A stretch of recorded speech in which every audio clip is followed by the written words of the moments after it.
Je vais parler d'une exposition qui a lieu la même année internationale des femmes en 1975. Cette exposition, je l'ai rencontrée dans le cadre d'un séjour de recherche que j'ai fait l'année dernière dans la bibliothèque de l'université Concordia à Montréal, où se trouvent les archives d'un centre d'artistes qui s'appelle la Centrale Powerhouse Gallery à Montréal, un centre d'artistes féministes.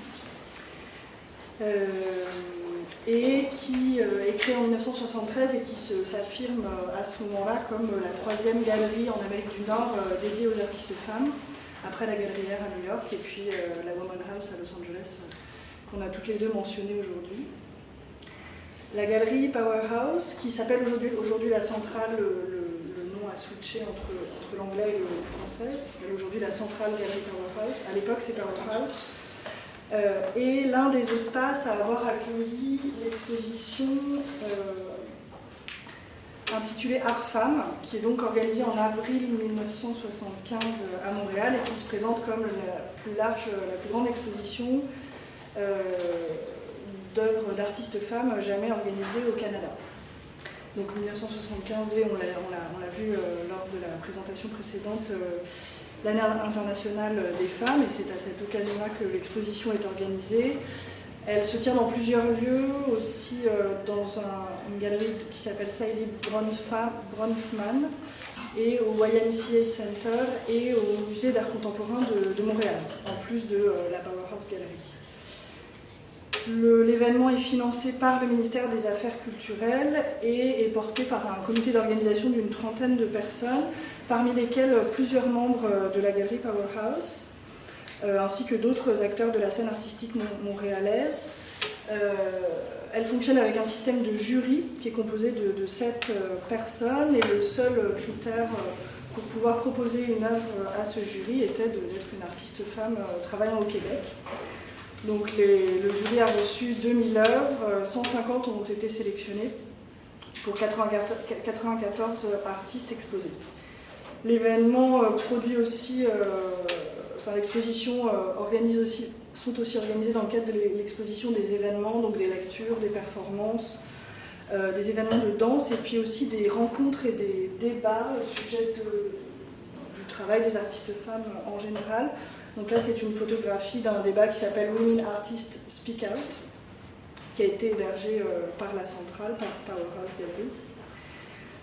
Cette exposition m'intéresse parce qu'on trouve dans sa réception critique et dans les œuvres qui ont été exposées, à mon sens, des modalités d'énonciation et de création qui sont caractéristiques et représentatives des années 70 et de la charnière que cette période représente à la fois pour l'histoire des féminismes, pour l'histoire de l'art et puis pour l'histoire de l'art féministe. Donc j'envisage cet événement un peu comme un laboratoire des débats et des mouvements et des controverses qui agitent cette période charnière, et donc je m'appuie sur des images d'archives et des textes de réception critique, plusieurs dans la presse généraliste et quelques-uns dans la presse spécialisée. Je vais essayer de présenter quelques-uns des arguments qui ont animé le débat autour de cette exposition. Alors d'abord, donc ça, ce sont des images qui ont été prises à Powerhouse lors de l'organisation de l'exposition. Je me suis intéressée, mais je passerai brièvement sur le sujet parce que j'ai pas suffisamment de temps, aux déontologies qui ont accompagné l'événement, c'est-à-dire aux méthodes de travail, puis toutes les questions que ça a posées en termes d'organisation institutionnelle. Parce que l'événement a été évidemment, et ça rejoint là aussi le cas des autres salons qui ont été présentés aujourd'hui, très controversé. Donc là aussi, je fais un résumé de certains articles qui ont été écrits au sujet du salon. Le critère du genre, évidemment, pose question, donc à des artistes surtout parmi les plus reconnus, dont certaines qui refusent d'exposer parce qu'elles déplorent l'absence des hommes et parce qu'elles nient les discriminations rencontrées par les artistes femmes. Et dans le registre d'argumentation opposée, on trouve des personnes qui s'opposent au critère de la sélection, au contraire, notamment chez des artistes québécoises francophones, dont beaucoup refusent de s'associer à un événement qui met les femmes en compétition. Et c'est ici que la galerie Powerhouse intervient et se singularise parce qu'elle propose au sein de Art Femme une exposition sans jury dans ce qui s'appelle le Salon des Refusés. Donc les fondatrices de Powerhouse qui sont impliquées dans l'organisation de Art Femme proposent à toutes les artistes dont le travail a été refusé par le jury de la sélection d'exposer une œuvre. Ça c'est une image aussi des fondatrices de Powerhouse. Il y a aussi beaucoup, ça fonctionne beaucoup sur le mode du consciousness raising, comme on en a entendu parler lors de la première intervention. Cette proposition du salon des refusés a cela d'intéressant qu'elle parle bien de l'identité de cet espace qui se crée alors à Powerhouse comme un espace alternatif. Le lieu existe alors depuis 2 ans et se définit par une volonté de fonctionner de manière collaborative et non hiérarchique. La galerie se construit en particulier autour d'une réflexion critique au sujet du marché et des galeries commerciales et plus généralement au sujet du fonctionnement du champ de l'art. Et donc le Salon des Refusés est formulé par les membres de Powerhouse comme un espace d'auto-affirmation, l'espace de Powerhouse lui-même étant défini comme un espace d'auto-affirmation pour les artistes femmes. Donc ce lieu fonctionne comme une sorte de... Enfin, au sein de l'événement institutionnel d'Art Femme, le lieu fonctionne comme un espace au sein duquel les procédures d'élection et d'exclusion sont suspendues pour constituer une sorte d'inclusion incluante. Je vais présenter maintenant quelques-uns des arguments esthétiques et des débats théoriques autour de l'esthétique féminine que cet événement soulève. Dans l'introduction du catalogue, alors ça je le montrerai plus tard, c'est une vue de l'exposition au sein de Powerhouse, donc du Salon des Refusés. L'espace se trouve alors sur la rue Saint-Dominique à Montréal.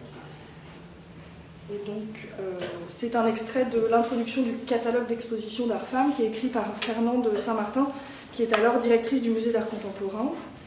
Elle écrit « Il importe donc maintenant aux femmes de repartir à zéro, de refuser la culture masculine et d'élaborer de nouvelles structures, un nouveau langage qui les exprimerait elles-mêmes et servirait leurs propres besoins, leur propre nature. Existe-t-il une nature féminine différente de la nature masculine ?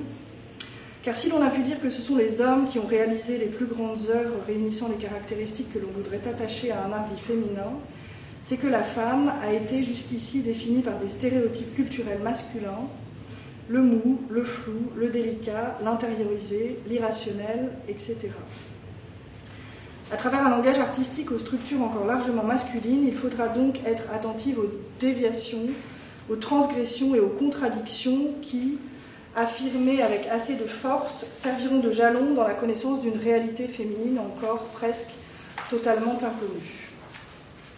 Donc dans cet extrait d'introduction, il y a plusieurs idées un peu phares dont je vais essayer de filer l'analyse rapidement.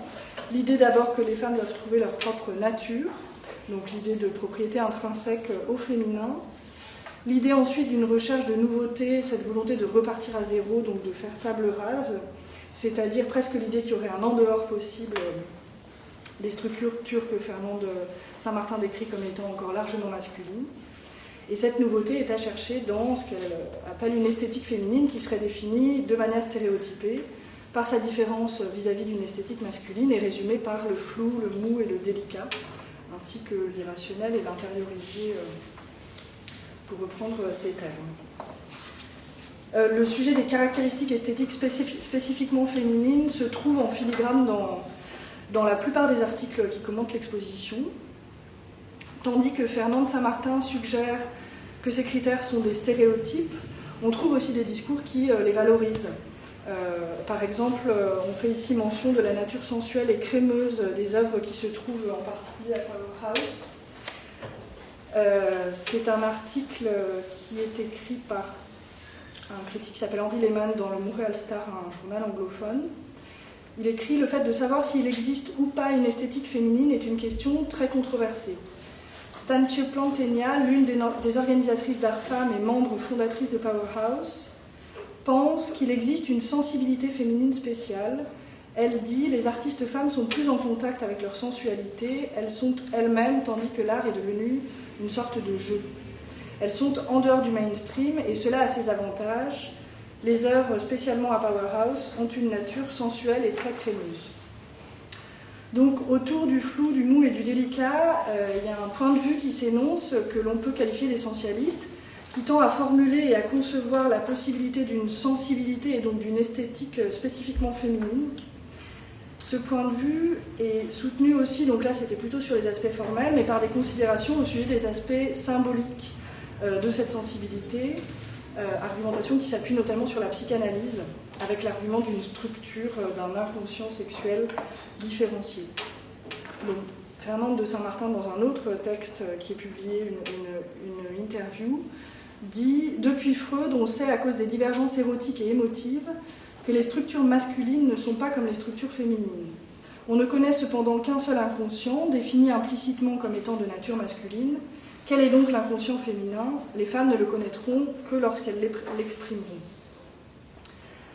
Donc, dans ces discours, l'esthétique ou la sensibilité féminine se loge à l'articulation entre des aspects symboliques, l'inconscient et le langage, ou les structures, et des traits matériels et formels, cette nature crémeuse des œuvres. Et cette matérialité de la différence des sexes s'incarne aussi beaucoup dans l'exposition par une dimension organique, et notamment par la représentation très très fréquente d'organes génitaux. De nombreuses œuvres représentent en effet des organes sexuels masculins et féminins, ou présentent des manifestations physiologiques sexuées. Dans un article de Suzanne Pottet, qui est critique d'art, qui était présente dans la photographie que j'ai montrée au début de Women Artists Speak Out, et qui écrit cet article pour le Feminist Art Journal, et il y a toute une conversation entre Cindy Nemser et Suzanne Pottet au sujet de cette exposition dans les archives. Donc Suzanne Pottet mentionne cette œuvre de Kim Scott. Elle écrit « La gravure à l'eau forte de Kim Scott juxtapose un torse, jambes vers le haut afin que le vagin soit clairement visible, avec des poils soigneusement rendus publics, soit deux vues d'organes sexuels féminins qui évoquent une vue de profil et une vue de face comme dans une œuvre de cubisme primitif. On trouve peu d'œuvres qui montrent le corps entier, mais à la place beaucoup de poitrine, de torse, de sein, de vagin, de fragments. » Donc Suzanne Pottet relève en particulier le caractère fragmenté de la représentation des corps et de leur sexe. Et d'une manière générale, les espaces esthétiques de l'exposition sont vraiment infiltrés par cette présence organique fragmentée, vraiment par morceaux, par bribes, et physiologique. La critique citée commente également cette œuvre qui est intitulée « L'année de la femme » de Françoise Sullivan, qui est un collage photographique qui présente des traces de son sang menstruel.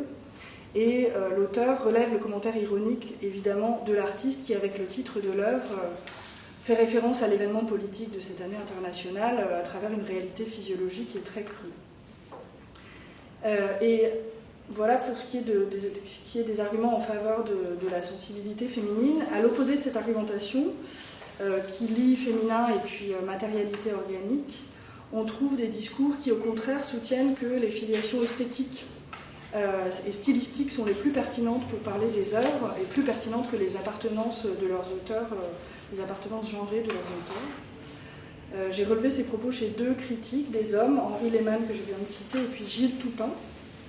Le premier souligne par exemple qu'on trouve des traces de cubisme, de ABC art, d'expressionnisme abstrait partout dans l'exposition. Il fait en particulier un parallèle entre cette œuvre de Marilyn Milburn et le travail d'Agnès Martin, donc en proposant une filiation minimaliste. Et il remarque en conséquence, on croirait que les œuvres regardent prudemment derrière l'histoire de l'art du XXe siècle. Un autre critique, qui s'appelle Gilles Toupin, suggère lui que les caractéristiques formelles associées à la mollesse ou à la dureté circulent dans les œuvres indépendamment du sexe de leur auteur. Il écrit « Les vagues stéréotypes dont nous parlions dès le début de cet article seront, espérons-le, étouffées dans l'œuvre par cette exposition. Les sculptures, alors là j'ai pas pu avoir les images, mais de Luce Dupuis et de Anna Franklin sont aussi dures que le crâne d'un breton. Et si celles de Janice Flood-Turner et de Sorel Cohen, j'ai pas les images non plus, sont molles, elles ne le sont pas plus que les hamburgers géants d'Oldenburg. »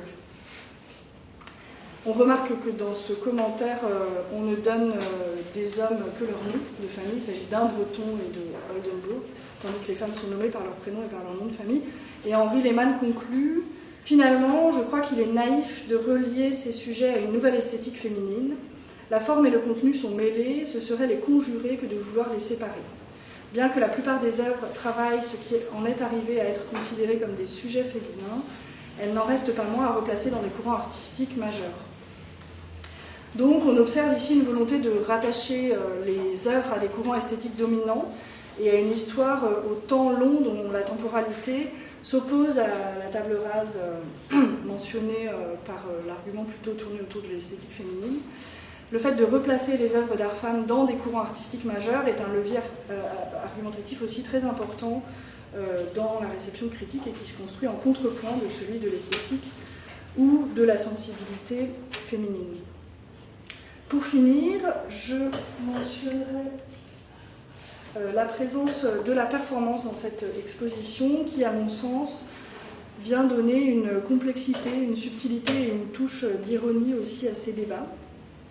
Il y a une œuvre en particulier qui fait beaucoup parler, c'est celle de Tania Rosenberg, dont on voit ici une photographie, qui est l'une des organisatrices d'Art Femmes et qui est aussi une membre fondatrice de Powerhouse. L'œuvre est intitulée Code Pieces, qui est un mot que l'on peut traduire littéralement par braguette, cache-sexe ou étui peignant. Suzanne Pottet, que j'ai déjà citée dans ce dialogue avec Cindy Nemser pour la revue Feminist Art Journal, écrit à propos de cette œuvre « Les Code Pieces de Tania Rosenberg, sculpture de corps d'homme, traitent le corps masculin avec affection tout en le satirisant. Cette série de costumes pour pénis aussi entre le beau, avec les plumes et le satin, le satirique, un jeu d'échecs, une figurine de Batman, ici c'est une photographie de la figurine de Batman. Peut-être la pièce la plus dérangeante est celle avec une barquette de viande du supermarché, prix affiché, qui nous rappelle que nous sommes tous simplement de la viande et que l'aura de vénération qui entoure les organes sexuels masculins comme demeure de la graine fertilisante fait partie des mythes patriarcaux. Donc ces photographies sont en réalité des documentations d'une série de performances qui ont eu lieu l'année précédente à Powerhouse. Donc je fais une petite... j'injecte l'aspect performatif dans cette exposition, mais en réalité ce sont des photographies qui sont exposées, mais qui ont du sens en tant qu'elles sont documentations de performance, qui ont donc eu lieu en 1974 à Powerhouse. C'est un des premiers événements organisés au sein de l'espace. Performances pendant lesquelles plusieurs hommes ont défilé en portant pour seul vêtement ces code pieces à la forme humoristique, poétique et provocatrice. L'artiste, donc Tania Rosenberg, rappelle que ces costumes ont été introduits par l'Église pour des finalités puritaines à la fin du Moyen-Âge et sont devenus une mode ornementale à la Renaissance. Elle raconte donc à propos de ces performances: c'était un dimanche soir, 6 hommes ont participé à la performance. L'idée était qu'ils portent une code piece pendant un certain temps, qu'ils se mêlent à la foule, puis qu'ils aillent se changer. Environ 500 personnes sont venues pour voir ce qu'il se passait, toutes sortes de gens, artistes, hétéros, businessmen, gays, couples, personnes seules, personnes bizarres, adolescents, etc. Nous avons fabriqué un podium de fortune et les mannequins marchaient dessus depuis et vers le vestiaire. Il y avait un joueur de mandoline qui se promenait et qui, quand il ne jouait pas, diffusait de la musique élisabéthaine des 15e et 16e siècles. La foule était incroyable, l'atmosphère extatique et électrifiante, et les réponses furent très contrastées. Certaines femmes huaient, sifflaient, certains hommes aussi. Certains hommes sont partis car ils se sentaient trop embarrassés, certaines femmes gloussaient en disant que c'était dégoûtant, mais tout en restant jusqu'à la fin. Je ne m'étendrai pas, dit-elle, sur les réactions positives autour de cet événement, mais parmi les plus fréquentes, cette remarque « il était temps ».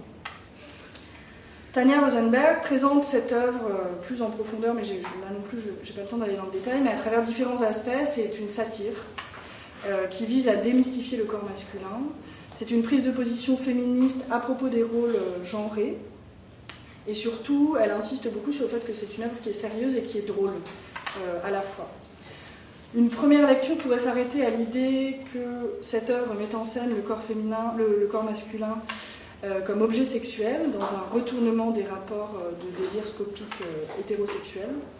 Plus profondément, je pense que c'est intéressant de l'interroger à travers le fait qu'en apposant l'ornement et la parure à l'organe génital masculin, Code Piscis suggère que celui-là peut être précieux et lui aussi mou et délicat, mais également qu'il peut être accessorisé, voire considéré lui-même comme un accessoire. Satiriser quelque chose, c'est montrer son caractère imitable, reproductif et donc reproductible et donc performatif. En outre, j'ai aussi réalisé une série d'entretiens avec certaines des membres fondatrices de Powerhouse et elles m'ont toutes très spontanément parlé de cet événement et de cette performance, et tout en soulignant le caractère hilarant de cet événement, son caractère extrêmement drôle. Et je crois qu'il est important pour conclure d'insister sur ce rôle de satire joué par les performances et dont cette documentation photographique de l'œuvre de Tania Rosenberg témoigne. Performance qui ouvre à des interprétations au sujet de la performativité des corps genrés, un sujet qui, s'il sera développé en théorie quelques décennies plus tard, s'esquisse déjà dans les débats esthétiques et féministes de cette période charnière.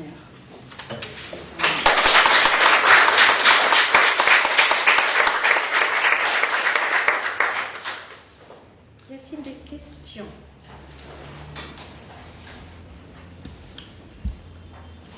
J'ai juste quelques images que je n'ai pas montrées. Ça rejoint aussi des choses qu'on a vues avant. Je n'ai pas eu le temps de commenter cet aspect-là, mais c'est un aspect très important de l'exposition. Il y a beaucoup d'œuvres textiles. Donc ça, c'est encore une vue de Powerhouse. Il y a aussi beaucoup de céramique et il y a des enjeux esthétiques très importants autour des rapports entre art et artisanat. Donc ça, c'est aussi une vue de l'exposition. Moi, j'avais une question, puisqu'on a vu qu'il y avait beaucoup de critiques vis-à-vis de la journée de la femme de l'UNESCO en disant que c'est une récupération. Comment elles ont fait ça? Est-ce qu'il y a des commentaires sur comment elles voyaient l'année de la femme ou pas du tout L'œuvre de François Sullivan. Mais sinon, au niveau des critiques, elle était... J'ai pas relevé d'article de discours de ça en particulier. Non. C'était intéressant puisqu'on avait les critiques de l'autre côté de dire tout le monde parle de l'année de la femme, mais qu'est-ce que vraiment vous avez fait? Est-ce que c'est exceptionnel? Et comment, avec cette exposition-là, comment elle se positionnait vis-à-vis de tous les événements internationaux qui se passaient? La réception que j'ai étudiée, moi, elle est très locale. Ouais. Et puis même, en fait, l'article entre Suzanne Potet et Cindy Nemser du Feminist Art Journal, il n'a pas été publié, il a été refusé par la revue. Donc c'est un article qu'on trouve dans les archives de la centrale, mais qui n'a pas été jugé suffisamment intéressant. Comme c'est.